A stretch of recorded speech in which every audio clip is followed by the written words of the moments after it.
जस पंजाबी देखते हुए सारे दर्शकों को मेरे वालों प्यार भरी सत श्री अकाल। तुहाडा स्वागत प्रोग्राम अज दा मुद्दा दे विच मैं तुहाडी होस्ट आशमिता। अज दा दिन अगस्त 30th एक इहो जिहा दिन है जो अमेरिकन हिस्टरी दे विच किन्नी चेर तक याद किया जाऊगा, पढ़िया जाऊगा। हिस्टरी टैक्सट बुक्स दे विच ये डेट दा जिक्र हमेशा होना है। पिछले साल अज दे दिन नूं यूनाइटेड स्टेट्स ने ऑफिशियल तौर पे कंप्लीटली अफगानिस्तान तो आप दा विथड्रॉल किया सी। अखीरले American boots on the ground जिस तरह असीं कहने आ वो अज दे दिन अफगानिस्तान तो निकले सी। ये जो विथड्रॉल सीगा एक 20 सालां दी वॉर तो बाद एक बहुत ही केओटिक तरीके दे नाल रखिया गया। अज जदों प्रेजिडेंट बाइडन अते उन्हां दी एडमिनिस्ट्रेशन इस एनिवर्सरी नूं वेखदे है, उन्हां लई एक बहुत वड्डी कॉन्फ्लिक्ट इत्थे पैदा हुंदी है। अज दे दिन नूं किस तरह मनाया जाए, किस तरह याद किया जाए, बिकॉज अज दा दिन प्रेजिडेंट बाइडन अते उन्हां दी एडमिनिस्ट्रेशन लई, उन्हां दी प्रेजिडेंसी लई ना कि एक केओटिक दिन सीगा, बट शायद उन्हां दी प्रेजिडेंसी दा सब तो वड्डा फेलियर मन्निया जा सकता है। जिस तरह प्रेजिडेंट बाइडन ने यह फैसला लिता, शायद वो फैसला सही सीगा कि अमेरिकन फोर्सेस दा अफगानिस्तान दे विच होर कोई काम नहीं है। अमेरिकन सोल्जर्स दा इस मुल्क दे विच रह के कोई फायदा नहीं है। अमेरिकन टैक्स पेयर्स दे डॉलर्स इस पासे नहीं होर खर्च होने चाहिए। शायद ये फैसला सही सी, बट जिस तरह वो विथड्रॉल एग्जीक्यूट किया गया, खास करके काबुल दे विच वो तस्वीरां तुहानूं जरूर याद होनी है। डेस्परेट लोकी, अफगानी लोकी प्लेन ते चढ़ के बाहरों प्लेन नूं फड़ के अमेरिकन फोर्सेस दे नाल निकलण दी कोशिश कर रहे हैं। वो तस्वीरां हिस्टरी याद रखूगी। प्रेजिडेंट बाइडन दी जो प्रेजिडेंसी हैगी, जो एडमिनिस्ट्रेशन है, उहदे उत्ते वो तस्वीरां हमेशा एक काला धब्बा बन के रहणगियां। एंड अज दी डेट दे विच जदों असीं देखदे हां कि अफगानिस्तान दा की हाल है, 1 साल हो चुके हैं तालिबान हुण कंट्रोल च हैगा। उही तालिबान जिहदे खिलाफ यूनाइटेड स्टेट्स अते वैसटर्न एलाइज किन्ने दहाकियां तो लड़ रहे सी, अज उही तालिबान दे हत्थां दे विच चाबी दे के यूनाइटेड फोर्सेस, यूनाइटेड स्टेट्स अते एलाइज दी फोर्सेस हत्थ उन्होंने धो लए अफगानिस्तान तो। उही तालिबान दे हेठ किस तरह के अत्याचार हो रहे हैं औरतां ते, रिलीजियस माइनॉरिटीज़ ते। In fact religious freedom does not exist. यही भी कहा जा रहा है कि अफगानिस्तान दे विच तां कोई रिलीजियस फ्रीडम है ही नहीं, सिर्फ तालिबान दा रूल है। अगर तुसी उस तालिबान दे रूल दे हेठ रह सकते हो तो इत्थे रह सकते हो, बस होर कोई चारा ही नहीं। बट ये साडी कम्यूनिटी लिए एक बहुत वड्डी असी कह सकते हैं, साडे दिल दे बहुत करीब एक प्रॉब्लम हैगी। बिकॉज अफगानिस्तान दे विच सिखां ने किन्ने पुराने तो आप दी जिंदगियां वसाइयां। साडे लिए भी ये धरती मायने रखती है, साडे गुरुआं दे चरण उत्थे पए हुए है। उस अफगानिस्तान दे विच सिखां लिए भी कोई जगह नहीं। गुरुद्वारियां ते लगातार अटैक हुंदे है अफगानिस्तान दे विच। इनफैक्ट कुछ महीनों पहले ही एक गुरुद्वारा साहब ते अटैक होया। तालिबान आईसिस फोर्सेस ने इस अटैक दी जिम्मेवारी लिती ते तालिबान हेठ की कुछ प्रोटैक्शन सिखां लई हैगी। No future for us Afghanistan दे सिख कहंदे है कि इस करंट सिनेरियो दे विच, इस नवी स्थिति दे विच अफगानिस्तान दे विच साडे लई रहन दी कोई जगह नहीं हैगी। उन सिखां दा की हो रहा है जिन्हां नूं लगातार खतरा है ते हुण कोई अमेरिकन फोर्सेस, कोई वैसटर्न फोर्सेस, कोई डिप्लोमैटिक लोकल प्रेजेंस किसी दी भी नहीं हैगी उन्हां नूं प्रोटैक्ट करन लई, उन्हां दी सहूलतां लई। उन अफगानी सिखां दा की हो रहा है? ऑफ कोर्स दुनिया दी वख-वख सिख कम्यूनिटी ते संस्थावां वल्लों एफर्ट्स जारी जरूर हन उन्हां नूं कड्ढण लई, उन्हां नूं रीसैटल करन लई, रैफ्यूजी तौर ते उन्हां नूं रीहोम करन लई इंडिया दे विच, दुनिया दे होर मुल्कां दे विच। ਬਟ ਅਗਰ ਅਸੀਂ ਯੂਨਾਈਟਿਡ ਸਟੇਟਸ ਦੀ ਗੱਲ ਕਰੀਏ, ਯੂਨਾਈਟਿਡ ਸਟੇਟਸ ਜਿਹਦੇ ਕੋਲ ਸਭ ਤੋਂ ਜ਼ਿਆਦਾ ਤੁਸੀਂ ਕਹਿ ਲਓ ਰਿਸੋਰਸਿਸ ਅਤੇ ਕਪੈਸਿਟੀ ਹੈਗੀ ਇਸ ਚੀਜ਼ ਲਈ, ਉਹਨਾਂ ਅਫਗਾਨੀ ਸਿੱਖਾਂ ਨੂੰ ਰੀਸੈਟਲ ਕਰਨ ਲਈ ਇੱਥੇ ਯੂਨਾਈਟਿਡ ਸਟੇਟਸ ਦੇ ਵਿੱਚ ਇੱਥੇ ਕੀ ਸਥਿਤੀ ਬਣੀ ਹੋਈ ਹੈ, ਇੱਥੇ ਕੀ ਐਫਰਟਸ, ਇੱਥੇ ਕੀ ਪ੍ਰੋਗਰੈਸ ਹੋ ਰਿਹਾ ਹੈ ਉਨ ਸਿੱਖਾਂ ਨੂੰ ਲੈ ਕੇ ਜੋ ਇੰਨੇ ਚਿਰ ਤੋਂ ਅਫਗਾਨਿਸਤਾਨ ਦੇ ਵਿੱਚ ਜ਼ਰੂਰ ਵਸਦੇ ਸੀ ਬਟ ਅੱਜ ਉਹਨਾਂ ਨੂੰ ਇੱਕ ਨਵੇਂ ਹੋਮ ਦੀ ਲੋੜ ਹੈ। ਜਦੋਂ ਅਸੀਂ ਇਸ ਅਫਕੋਰਸ ਪ੍ਰੋਗਰਾਮ ਦੀ ਗੱਲ ਕਰਦੇ ਹਾਂ, ਅੱਜ ਦੇ ਦਿਹਾੜੇ ਨੂੰ ਯਾਦ ਕਰਦੇ ਹਾਂ, ਉਸ ਅਫਗਾਨਿਸਤਾਨ ਐਗਜ਼ਿਟ ਨੂੰ ਯਾਦ ਕਰਦੇ ਹਾਂ ਅਤੇ ਉਨ ਸਿੱਖਾਂ ਦੇ ਬਾਰੇ ਸੋਚਦੇ ਹਾਂ ਜੋ ਕਿਸ ਤਰ੍ਹਾਂ ਅਫਗਾਨਿਸਤਾਨ ਦੇ ਵਿੱਚ ਰਹਿ ਰਹੇ ਹੈ ਅਤੇ ਆਉਣ ਵਾਲੇ ਸਮੇਂ ਦੇ ਵਿੱਚ ਨਹੀਂ ਰਹਿ ਸਕਦੇ। ਭਾਵੇਂ ਨੋਰਮਲੀ ਇਹ ਕਾਫੀ ਇੱਕ ਸੈਡ ਦੁੱਖ ਭਰੀ ਨਿਊਜ਼ ਹੁੰਦੀ ਹੈ, ਦੁੱਖ ਭਰਾ ਪ੍ਰੋਗਰਾਮ ਹੁੰਦਾ ਹੈ, ਬਟ ਅੱਜ ਦੇ ਪ੍ਰੋਗਰਾਮ ਦੇ ਵਿੱਚ ਮੈਨੂੰ ਖੁਸ਼ੀ ਹੈ ਕਿ ਮੈਂ ਤੁਹਾਡੇ ਨਾਲ ਕੁਝ ਇਹੋ ਜਿਹੀ ਅਪਡੇਟਸ ਸ਼ੇਅਰ ਕਰਨ ਜਾ ਰਹੀ ਹਾਂ ਜੋ ਪ੍ਰੋਗਰੈਸ ਬਾਰੇ ਸਾਨੂੰ ਦੱਸਦੀ ਹਾਂ। ਇੱਕ ਇਹੋ ਜਿਹਾ ਪਰਿਵਾਰ ਅਫਗਾਨਿਸਤਾਨ ਤੋਂ, ਸਿੱਖਾਂ ਦਾ ਪਰਿਵਾਰ ਯੂਨਾਈਟਿਡ ਸਟੇਟਸ ਦੇ ਵਿੱਚ ਰੀਸੈਟਲ ਕੀਤਾ ਗਿਆ ਹੈ।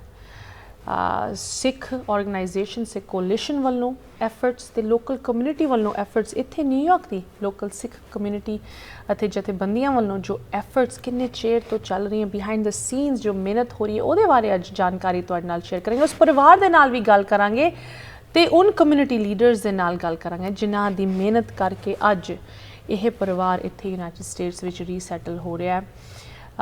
once again ਕੋਈ ਵੀ ਇੰਨਾ ਵੱਡਾ ਕਾਰਜ ਅਕੇਲੇ ਕੋਈ ਨਾ ਇੰਡੀਵਿਜੂਅਲ ਕਰ ਸਕਦਾ, ਨਾ ਕੋਈ ਸੰਸਥਾ ਕਰ ਸਕਦੀ ਹੈ। ਇਸ ਸਟੋਰੀ ਦੇ ਵਿੱਚ ਸਾਨੂੰ ਇਹ ਵੀ ਚੀਜ਼ ਦੀ ਖੁਸ਼ੀ ਹੈ ਕਿ ਕਿੰਨੇ ਜਾਣਿਆਂ ਨੇ ਰਲ ਕੇ ਇਸ ਚੀਜ਼ ਨੂੰ ਪੋਸੀਬਲ ਕੀਤਾ ਕਿ ਅੱਜ ਇਹ ਪਰਿਵਾਰ ਯੂਨਾਈਟਿਡ ਸਟੇਟਸ ਦੇ ਵਿੱਚ ਨਿਊਯਾਰਕ ਦੇ ਵਿੱਚ ਪਹੁੰਚ ਚੁੱਕਿਆ। ਉਹਨਾਂ ਦੇ ਨਾਲ ਵੀ ਗੱਲ ਕਰਾਂਗੇ। ਸਿੱਖ ਕੋਲੀਸ਼ਨ ਦੇ ਟੀਮ ਮੈਂਬਰਸ ਵੀ ਸਾਡੇ ਨਾਲ ਜੁੜੇ ਹਨ, ਸਾਰਿਆਂ ਦੇ ਨਾਲ ਤੁਹਾਡੀ ਗੱਲ ਕਰਾਵਾਂਗੇ। ਇੱਥੇ ਇੱਕ ਛੋਟੀ ਜਿਹੀ ਬ੍ਰੇਕ ਲਈ ਰੁਕਦੇ ਹਾਂ, ਕਿੱਥੇ ਨਾ ਜਾਓ, ਇਹ ਪ੍ਰੋਗਰਾਮ ਜਾਰੀ ਰਹੇਗਾ ਬ੍ਰੇਕ ਤੋਂ ਉਸ ਪਾਰ। ਬ੍ਰੇਕ ਤੋਂ ਬਾਅਦ ਇੱਕ ਵਾਰੀ ਫਿਰ ਸਾਰਿਆਂ ਨੂੰ ਸਵਾਗਤ ਕਰਦੇ ਹਾਂ। ਤੁਸੀਂ ਵੇਖ ਰਹੇ ਹੋ ਪ੍ਰੋਗਰਾਮ ਅੱਜ ਦਾ ਮੁੱਦਾ। ਅੱਜ ਦੀ ਡੇਟ ਅਗਸਤ 30 ਨੂੰ ਅਸੀਂ ਉਸ ਵਿਥਡਰਾਅਲ ਨੂੰ ਲੈ ਕੇ ਥੋੜ੍ਹੀ ਜਿਹੀ ਜਾਣਕਾਰੀ ਤੁਹਾਡੇ ਨਾਲ ਸ਼ੇਅਰ ਕੀਤੀ ਜੋ ਕਿ ਯੂਨਾਈਟਿਡ ਸਟੇਟਸ ਦੀ ਫੋਰਸਿਸ ਨੇ ਅਫਗਾਨਿਸਤਾਨ ਤੋਂ ਪਿਛਲੇ ਸਾਲ ਕੀਤਾ ਸੀ। 20 ਸਾਲਾਂ ਦੀ ਇੱਕ ਵਾਰ ਤੋਂ ਬਾਅਦ ਇਸ ਵਿਥਡਰਾਅਲ ਨੇ ਇੱਕ ਬਹੁਤ ਹੀ ਅਨਸਰਟਨ ਤੇ ਅਨਸਟੇਬਲ ਰਿਐਲਿਟੀ ਅਫਗਾਨਿਸਤਾਨ ਦੇ ਵਿੱਚ ਆਪਣੇ ਪਿੱਛੇ ਛੱਡ ਦਿੱਤੀ। ਐਂਡ ਉਸ ਅਨਸਰਟਨਟੀ ਦੇ ਵਿੱਚ ਜੋ ਅਫਗਾਨੀ ਸਿੱਖ ਪਰਿਵਾਰ ਸੀਗੇ ਜਿਨ੍ਹਾਂ 'ਤੇ ਆਲਰੇਡੀ ਕਿੰਨੇ ਅਤਿਆਚਾਰ ਕਿੰਨੇ ਸਾਲਾਂ ਤੋਂ ਹੋ ਰਹੇ ਸੀ, ਗੁਰਦੁਆਰਿਆਂ 'ਤੇ ਅਟੈਕ ਹੋ ਰਹੇ ਸੀ, ਉਹਨਾਂ ਨੂੰ ਲੈ ਕੇ ਜੋ ਕੁਝ ਐਫਰਟਸ ਖਾਸ ਕਰਕੇ ਇੱਥੇ ਯੂਨਾਈਟਿਡ ਸਟੇਟਸ ਵਿੱਚ ਜਾਰੀ ਹਨ, ਉਹਨਾਂ ਦੇ ਬਾਰੇ ਥੋੜ੍ਹੀ ਜਿਹੀ ਜਾਣਕਾਰੀ ਹੁਣ ਤੁਹਾਡੇ ਨਾਲ ਸ਼ੇਅਰ ਕਰਨਾ ਚਾਹੁੰਦੀ ਹਾਂ। ਸਾਡੀ ਕਮਿਊਨਿਟੀ ਦੇ ਵਿੱਚ ਵੱਖ-ਵੱਖ ਸੰਸਥਾਵਾਂ ਵੱਲੋਂ ਇਹ ਐਫਰਟਸ ਚੁੱਕੀਆਂ ਗਈਆਂ, ਬਟ ਇੱਕ ਸੰਸਥਾ ਬਹੁਤ ਵੱਡੇ ਲੈਵਲ 'ਤੇ ਆਪ ਦਾ ਰੋਲ ਨਿਭਾ ਰਹੀ ਹੈ। ਇਨਫੈਕਟ ਕੁਝ ਪੋਜ਼ੀਟਿਵ ਨਿਊਜ਼ ਇਸ ਏਰੀਆ ਦੇ ਵਿੱਚ ਅੱਜ ਲੈ ਕੇ ਉਹ ਹਾਜ਼ਰ ਹੋਏ। ਮੈਨੂੰ ਬਹੁਤ ਖੁਸ਼ੀ ਹੋ ਰਹੀ ਹੈ ਇੱਕ ਵਾਰੀ ਫਿਰ ਪ੍ਰੋਗਰਾਮ ਦੇ ਵਿੱਚ ਸਵਾਗਤ ਕਰਦੇ ਹੋਏ। Joining us firm Sikh ਕੋਲਿਸ਼ਨ, ਸਿਮਜੇ Singh. Sim, welcome back to the program. It's so good to have you. Sat Sri Akal. Sat Sri Akal. Good being back. Always a pleasure, Sim, whether it's you or anybody else from the Sikh Coalition team.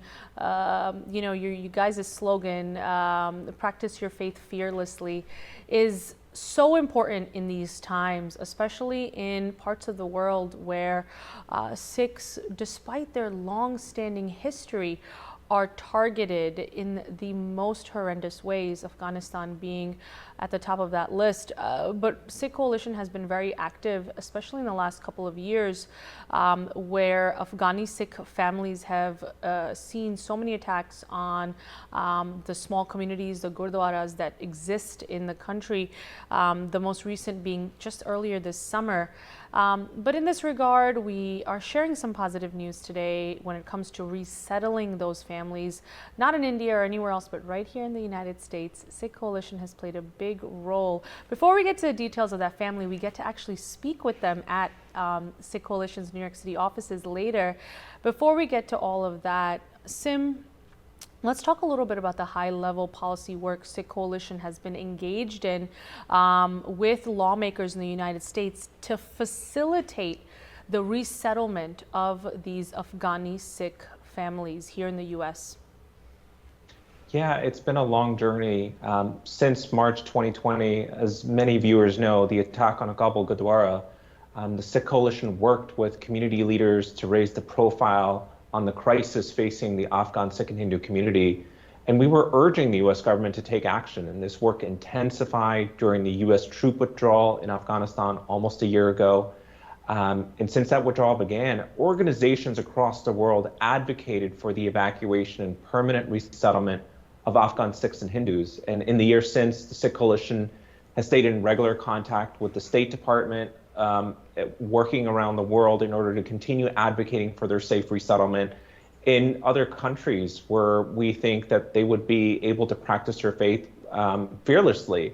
And so these are the kinds of initiatives that we've been working on. In April 2020, we got 25 NGOs to send a letter to then Secretary of State Mike Pompeo asking for resettlement with support from hundreds of community advocates, and we facilitated similar letters.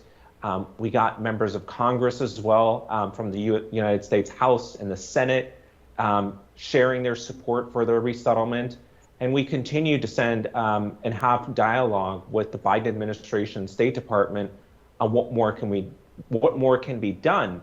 And we're really appreciative that the State Department has been able to recently help us relocate one Afghan Sikh family under humanitarian parole programs, but many more remain left behind and in need of urgent assistance.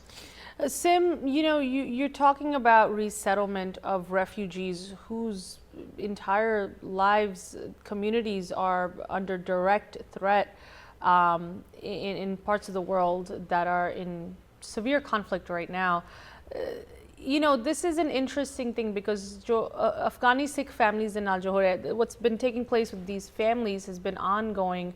It's not just in the last year since the withdrawal, it predates that. But the efforts are so slow, right? If we were just for the sake of conversation, compare that to something like the Ukrainian refugees resettlement efforts, right? Just to put into perspective what more needs to be done for these Afghani Sikh families right here in the United States, how would you draw a parallel between the two efforts? I think it's a great point, and it's something that a lot of people have started to pay more attention to. We know the United States has the ability to help a great number of refugees in urgent need. And most recently, the president committed to accepting 100,000 Ukrainian refugees into the United States. We welcomed them into our nation within a mere 5 months. But in comparison, just 78,000 Afghan refugees have been welcomed in the span of 1 year, and over 1 million cases are in backlog. Wow. We have a special obligations to Afghans facing religious persecution, given this 20-year war effort from the United States. The situation is made more urgent and alarming by reports of religious freedom violations happening in Afghanistan.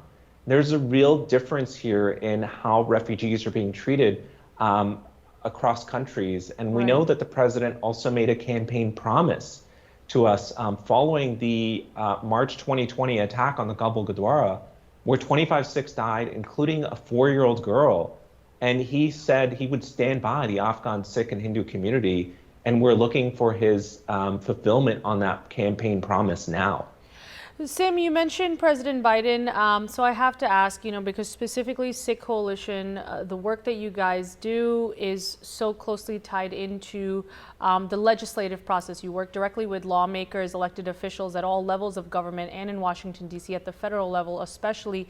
Are there any legislative efforts that can further push along the case or the cause of the Afghani Sikhs? Is there anything that's been introduced or currently in the works that you can share information about that would take a more formal approach to this problem?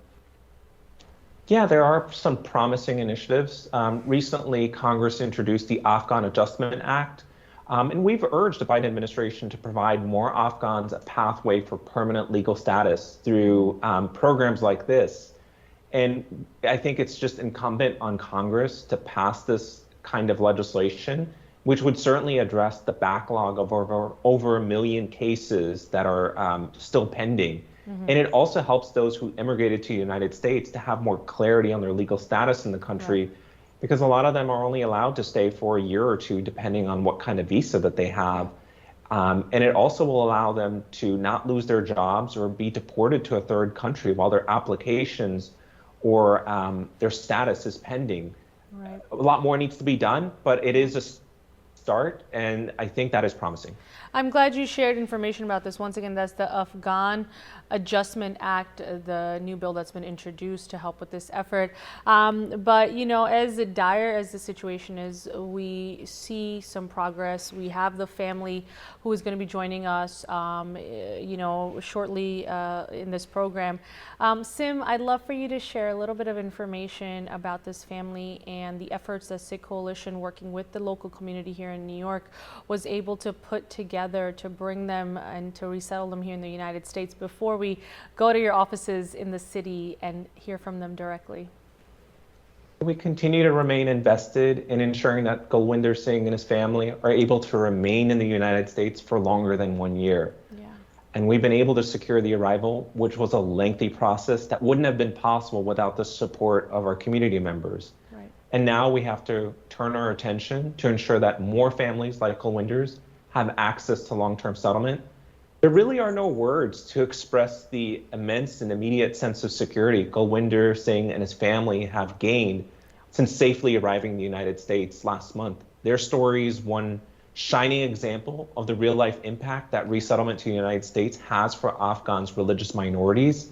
Still, many more families like Gulwinder's are waiting around the world to hear when they will have a chance for security, opportunity, and community, because countries like India sometimes don't offer that. Right. Once again, you know, we are so grateful not just for the work that Sikh Coalition is doing domestically, but in this kind of a case at an international level, to provide a safe environment for Sikhs to coexist wherever they may be settled. So in that regard, thank you so much, Sim J. Singh, once again from Sikh Coalition, for joining us and giving us a little bit of an idea of the behind the scenes work that the organization has been doing for years now to ensure that families like the one we're about to hear from can practice their faith fearlessly and have a better life right here in the United States. Thank you so much, Sim, for your time, and of course for the work that Sikh Coalition continues to do. Do join us again soon. Great speaking with you always. Have a good rest of your evening. Sat Sri Akal. Thank you. Sat Sri Akal. ਜਿਸ ਤਰ੍ਹਾਂ ਤੁਹਾਨੂੰ ਦੱਸਿਆ ਅਫਗਾਨੀ ਸਿੱਖਸ ਦਾ ਜੋ ਇਹ ਮੁੱਦਾ ਹੈਗਾ ਸਾਡੇ ਦਿਲ ਦੇ ਵੀ ਬਹੁਤ ਕਰੀਬ ਹੈ। ਇਹਦੇ ਵਿੱਚ ਬਹੁਤ ਕੁਝ ਕਰਨਾ ਹਲੇ ਬਾਕੀ ਹੈ, ਬਟ ਜਿੱਥੇ ਖਬਰਾਂ ਦੇ ਵਿੱਚ ਅਨਫੋਰਚੂਨੇਟਲੀ ਕਦੀ ਕਵਾਰ ਮਾੜੀ ਖਬਰਾਂ, ਮਾੜੀ ਅਪਡੇਟਸ ਇਸ ਸਟੋਰੀ ਨੂੰ ਲੈ ਕੇ ਸੁਣਨ ਨੂੰ ਮਿਲਦੀਆਂ, ਅੱਜ ਸਾਨੂੰ ਖੁਸ਼ੀ ਹੋ ਰਹੀ ਹੈ ਕਿ ਇਸ ਸਾਲਗਿਰਾ, ਇਸ ਤਰੀਕ 'ਤੇ ਅਸੀਂ ਇੱਕ ਇਹੋ ਜਿਹੇ ਪਰਿਵਾਰ ਦੇ ਨਾਲ ਤੁਹਾਡੀ ਮੁਲਾਕਾਤ ਕਰਾਉਣ ਜਾ ਰਹੇ ਹਾਂ ਜੋ ਅਫਗਾਨਿਸਤਾਨ ਤੋਂ ਅਫੀਸ਼ੀਅਲੀ ਯੂਨਾਈਟਿਡ ਸਟੇਟਸ ਵਿੱਚ ਰੀਸੈਟਲ ਕੀਤੇ ਗਏ ਹੈ ਅਤੇ ਨਿਊਯਾਰਕ ਸਿਟੀ ਦੇ ਵਿੱਚ ਉਹ ਮੌਜੂਦ ਹਨ। ਸਿੱਖ ਕੋਲੀਸ਼ਨ ਦੀ ਟੀਮ ਅਤੇ ਲੋਕਲ ਕਮਿਊਨਿਟੀ ਮੈਂਬਰਸ ਨੇ ਰਲ ਕੇ ਇਹ ਐਫਰਟਸ ਅੱਗੇ ਵਧਾਈਆਂ। ਸੋ ਉਹਨਾਂ ਦੇ ਨਾਲ ਗੱਲ ਕਰਦੇ ਹਾਂ ਬ੍ਰੇਕ ਤੋਂ ਉਸ ਪਾਰ।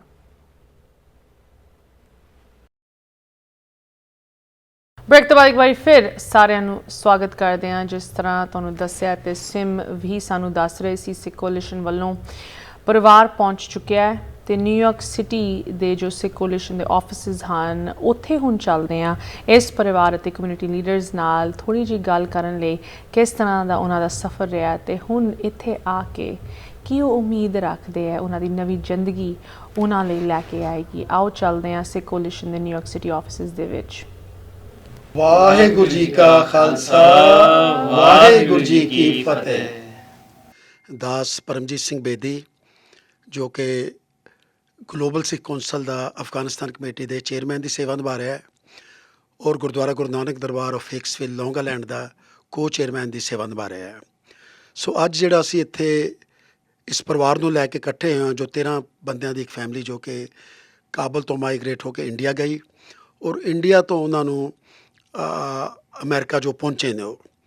ਸੋ ਇਹ ਜਿਹੜਾ ਪ੍ਰੋਜੈਕਟ ਹੈਗਾ ਜੋ ਅਫਗਾਨਿਸਤਾਨ ਦੀ ਜਿਹੜੀ ਪ੍ਰੋਬਲਮ ਚੱਲ ਰਹੀ ਹੈ ਉਹ ਤਕਰੀਬਨ 2018 ਜੁਲਾਈ 1 2018 ਨੂੰ ਸ਼ੁਰੂ ਹੋਈ ਸੀ, ਜਿਹਦੇ ਵਿੱਚ ਸਾਡੇ 13 ਪਤਵੰਤੇ ਸੱਜਣ ਜੋ ਕਿ ਉਸ ਸਮੇਂ ਦੇ ਪ੍ਰੈਜ਼ੀਡੈਂਟ ਅਬਦੁਲ ਗਨੀ ਨੂੰ ਮਿਲਣ ਜਾ ਰਹੇ ਸੀਗੇ, ਉਸ ਟਾਈਮ ਉਹਨਾਂ 'ਤੇ ਅਟੈਕ ਹੋਇਆ ਅਤੇ ਉਸ ਟਾਈਮ ਉਹ 13 ਬੰਦੇ ਮਾਰੇ ਗਏ ਸੀ। ਸੋ ਕਮਿਊਨਿਟੀ ਉਸ ਟਾਈਮ ਦੀ ਕਾਫੀ ਡਿਸਟਰਬ ਸੀਗੀ ਔਰ ਉਸ ਟਾਈਮ ਉਹਨਾਂ ਨੇ ਸੋਚਿਆ ਕਿ ਵੀ ਸਾਡਾ ਇੱਥੇ ਰਹਿਣਾ ਹੁਣ ਮੁਸ਼ਕਿਲ ਹੈ ਤਕਰੀਬਨ ਜੋ ਕਿ ਅਫਗਾਨਿਸਤਾਨ ਦੀ ਆਬਾਦੀ ਕਿਸ ਟਾਈਮ 70,000 ਹੁੰਦੀ ਸੀਗੀ, 2018 'ਚੋਂ ਰਹਿ ਗਈ ਸੀਗੀ ਸਿਰਫ 1500 ਦੇ ਕਰੀਬ। ਸੋ ਉਸ ਤੋਂ ਬਾਅਦ ਲੋਕਾਂ ਨੇ ਮਾਈਗ੍ਰੇਟ ਹੋਣਾ ਸ਼ੁਰੂ ਕੀਤਾ ਇੰਡੀਆ ਜਾਂ ਹੋਰ ਕੰਟਰੀ ਦੇ ਵਿੱਚ। ਲੇਕਿਨ ਜਿਹੜਾ 25 ਮਾਰਚ 2020 ਨੂੰ ਗੁਰਦੁਆਰਾ ਗੁਰੂ ਹਰਰਾਏ ਸਾਹਿਬ ਜੀ ਦੇ ਉੱਤੇ ਅਟੈਕ ਹੋਇਆ, ਇੱਕ ਆਤਮਘਾਤੀ ਹਮਲਾ ਹੋਇਆ, ਜਿਹਦੇ ਵਿੱਚ ਕਿ ਤਕਰੀਬਨ ਸਾਡੇ 25 ਸਿੰਘ ਬੀਬੀਆਂ ਤੇ ਇੱਕ ਛੋਟੇ ਬੱਚਿਆਂ ਦੀ ਉਹ ਉੱਥੇ ਸ਼ਹੀਦ ਹੋ ਗਏ, ਜਾਨਾਂ ਗਵਾਈਆਂ ਉਹਨਾਂ ਦੀਆਂ। ਇੱਕ ਮੁਸਲਮਾਨ ਬੰਦਾ ਵੀ ਜੋ ਸੇਵਾਦਾਰ ਸੀ ਗਿਆ। ਉਸ ਤੋਂ ਬਾਅਦ ਇਸ ਤਰ੍ਹਾਂ ਲੱਗਿਆ ਕਿ ਅਫਗਾਨਿਸਤਾਨ ਦੇ ਵਿੱਚ ਜਿਹੜੇ ਨੇ ਕਿ ਹੁਣ ਰਹਿਣਾ ਬਹੁਤ ਮੁਸ਼ਕਿਲ ਹੈ। ਸੋ ਕੰਟਰੀ ਦੇ ਹਾਲਾਤ ਆਪ ਸਭ ਨੂੰ ਪਤਾ ਹੀ ਨੇ। ਸੋ ਉਸ ਟਾਈਮ ਅਸੀਂ ਇੱਕ ਔਰਗਨਾਈਜੇਸ਼ਨ ਬਣਾਈ ਇੱਥੇ, ਮਾਈ ਫੈਮਿਲੀ ਮਾਈ ਰਿਸਪੋਂਸੀਬਿਲਿਟੀ। ਇਹ organisation Dalip Singh Sethi from Riverhead California ਤੋਂ, ਉਹਨਾਂ ਦੇ ਨਾਲ ਪਹਿਲੇ ਦਿਨ ਹੀ 25 ਮਾਰਚ ਨੂੰ ਗੱਲ ਹੋਈ। ਇਹ ਉਪਰਾਲਾ ਕਰਕੇ ਅਸੀਂ ਔਰਗਨਾਈਜੇਸ਼ਨ ਬਣਾਏ ਕਿ ਅਸੀਂ ਵੀ want to help these families. So ਇਸ ਪ੍ਰੋਗਰਾਮ ਨੂੰ ਅਸੀਂ ਅੱਗੇ ਲਿਜਾਂਦੇ ਗਏ ਅਤੇ ਤਕਰੀਬਨ 2 ਮਹੀਨਿਆਂ ਬਾਅਦ ਸਾਨੂੰ ਵਿਕਰਮਜੀਤ ਸਿੰਘ ਜੀ ਸਾਨੀ ਦਿੱਲੀ ਤੋਂ ਮਿਲੇ। ਉਹ ਵੀ ਇਸ ਪ੍ਰੋਜੈਕਟ ਦਾ ਬੜਾ ਹਿੱਸਾ ਬਣੇ। ਉਸ ਪ੍ਰੋਜੈਕਟ ਦੇ ਵਿੱਚ ਅਸੀਂ ਤਕਰੀਬਨ 100-120 ਫੈਮਲੀਆਂ ਨੂੰ ਸਪੋਂਸਰ ਕੀਤਾ ਗਿਆ, ਜਿਹਦੇ ਵਿੱਚ ਕਿ ਸੇਠੀ ਸਾਹਿਬ ਦਾ ਬਹੁਤ ਵੱਡਾ ਹੱਥ ਸੀ। ਸਾਨੀ ਸਾਹਿਬ ਨੇ 3 ਫਲਾਈਟਾਂ ਮੰਗਾ ਕੇ ਆਪਣਾ ਉਹਨਾਂ ਬੰਦਿਆਂ ਨੂੰ ਉੱਥੋਂ ਮਾਈਗ੍ਰੇਟ ਕੀਤਾ ਇੰਡੀਆ ਦੇ ਵਿੱਚ। ਔਰ ਇਸ ਤੋਂ ਇਲਾਵਾ ਇੱਕ ਸੋਪਤੀ ਇੰਟਰਨੈਸ਼ਨਲ ਹੈਗੇ ਨੇ, ਸੋਪਤੀ ਜੀ ਨੇ ਵੀ ਕੁਝ ਫੈਮਲੀਆਂ ਨੂੰ ਆਪਣਾ ਸਪੋਂਸਰ ਕੀਤਾ। ਸੋ ਇਹ ਪ੍ਰੋਜੈਕਟ ਸਾਰਾ ਇਸ ਤਰ੍ਹਾਂ ਚੱਲਿਆ ਕਿ ਇਹਨਾਂ ਫੈਮਲੀਆਂ ਨੂੰ ਅਸੀਂ ਇੰਡੀਆ 'ਚ ਘਰ ਲੈ ਕੇ ਦਿੱਤੇ ਗਏ ਰੈਂਟ ਦੇ, ਇਹਨਾਂ ਨੂੰ ਮੰਥਲੀ ਹੈਲਪ ਕੀਤੀ ਗਈ ਔਰ ਪਿਛਲੇ 2 ਸਾਲਾਂ ਤੋਂ ਉਹਦੀ ਜਿਹੜੀ ਉਹ ਹੈਲਪ ਕਰਦੇ ਆ ਰਹੇ ਹਾਂ। ਸੋ ਇਹ ਜਿਹੜੀ ਫੈਮਿਲੀ ਹੈ ਸਾਡੇ ਨਾਲ, ਕੁਲਵਿੰਦਰ ਸਿੰਘ ਉਹਨਾਂ ਦੀ ਫੈਮਿਲੀ ਆਈ ਹੈ। ਇਹ ਕੁਲਵਿੰਦਰ ਸਿੰਘ ਬੇਟਾ ਅਮਰੀਕਨ ਐਮਬੈਸੀ 'ਚ ਇੰਟਰਪ੍ਰੇਟਰ ਦਾ ਕੰਮ ਕਰਦਾ ਸੀਗਾ ਔਰ ਸਿੱਖ ਕੋਲੀਸ਼ਨ ਦੇ ਸੰਪਰਕ ਵਿੱਚ ਆਇਆ। ਤਾਂ ਸਿੱਖ ਕੋਲੀਸ਼ਨ ਪਿਛਲੇ 2 ਸਾਲਾਂ ਤੋਂ ਇਹਨਾਂ ਨੂੰ ਇੱਥੇ ਅਮਰੀਕਾ ਲਿਆਉਣ ਦੀ ਕੋਸ਼ਿਸ਼ ਕਰ ਰਹੇ ਸਨ। ਸੋ ਇਹਨਾਂ ਦੀ ਕੋਸ਼ਿਸ਼ ਦੇ ਨਾਲ ਆਪਣਾ ਇਹ ਸਟੇਟ ਡਿਪਾਰਟਮੈਂਟ ਨਾਲ ਗੱਲ ਕਰਕੇ ਜੋ ਇਹਨਾਂ ਦਾ ਸਟੇਟਸ ਸੀਗਾ ਉਹਦੇ ਵਿੱਚ ਸਾਨੂੰ ਇਹ ਕਾਮਯਾਬੀ ਮਿਲੀ ਹੈ ਕਿ ਅਸੀਂ ਉਹਨਾਂ ਨੇ ਇਹਨਾਂ ਦਾ ਵੀਜ਼ੇ ਲਗਵਾ ਕੇ ਪੈਰੋਲ ਦੇ ਉੱਤੇ ਇਹ ਲੋਕ ਇੱਥੇ ਇਸ ਕੰਟਰੀ ਦੇ ਵਿੱਚ ਆਏ ਨੇ। ਸੋ ਉਹਦੇ ਵਿੱਚ ਜਿਹੜੀ ਇਹਨਾਂ ਨੂੰ ਲਿਆਉਣ ਦੇ ਖਰਚੇ ਨੇ, ਗੁਰਦੁਆਰਾ ਗੁਰੂ ਨਾਨਕ ਦਰਬਾਰ ਸਾਊਥ ਲੰਡਨ ਦੇ ਟਰਸਟੀ ਔਰ ਕਮੇਟੀ ਮੈਂਬਰ ਉਹ ਸਾਰਿਆਂ ਦੇ ਅਸੀਂ ਧੰਨਵਾਦੀ ਹਾਂ ਵੀ ਉਹਨਾਂ ਦੇ ਵਿੱਚ ਕਾਫੀ ਹੈਲਪ ਕੀਤੀ। ਬਾਕੀ ਸਾਰਾ ਲੀਗਲ ਕੰਮ ਜਿਹੜਾ ਹੈ ਸਿੱਖ ਕੋਲੀਸ਼ਨ ਨੇ ਕੀਤਾ। ਉਹ ਮਾਰਕ ਰੈਡਿੰਗ ਜੀ ਦੇ ਨਾਲ ਮੈਂ ਹਮੇਸ਼ਾ ਲਿੰਕ 'ਚ ਰਿਹਾ, ਉਹਨਾਂ ਨੇ ਹਮੇਸ਼ਾ ਹੀ ਇਹਨਾਂ ਦੇ ਕਰਕੇ ਇਹ ਕੰਮ ਕੀਤੇ ਨੇ। ਸੋ ਇਹ ਪਰਿਵਾਰ ਇਸ ਟਾਈਮ ਆਪਣਾ ਜੋ ਕਿ ਲੌਂਗ ਆਈਲੈਂਡ ਗੁਰਦੁਆਰਾ ਹਿਕਸਵਿਲ ਦੇ ਅਪਾਰਟਮੈਂਟ 'ਚ ਰਹਿ ਰਹੇ ਨੇ। ਸੋ ਇਹਨਾਂ ਨੂੰ ਅਸੀਂ ਤਕਰੀਬਨ ਗੁਰਦੁਆਰਾ ਸਾਹਿਬ ਵੱਲੋਂ ਸਪੋਂਸਰ ਕੀਤਾ ਹੋਇਆ ਹੈ ਅਤੇ ਜਿੰਨਾ ਚਿਰ ਵੀ ਇਹਨਾਂ ਨੂੰ ਹੈਲਪ ਚਾਹੀਦੀ ਹੋਏਗੀ ਕਰਾਂਗੇ। ਔਰ ਉਮੀਦ ਹੈ ਕਿ ਬੜੀ ਜਲਦੀ ਇਹਨਾਂ ਦਾ ਲੀਗਲ ਤੌਰ 'ਤੇ ਇਹਨਾਂ ਦੇ ਅਗਰ ਆਪਣੇ ਇਹਨਾਂ ਦੇ ਮਿਲ ਜਾਂਦਾ ਵਰਕ ਪਰਮਿਟ ਇਹਨਾਂ ਨੂੰ, ਤਾਂ ਇਹਨਾਂ ਨੂੰ ਜਲਦੀ ਤੋਂ ਜਲਦੀ ਅਸੀਂ ਕੰਮ 'ਤੇ ਲਗਾਵਾਂਗੇ ਜੀ। मेरा नाम कुलविंदर सिंह है।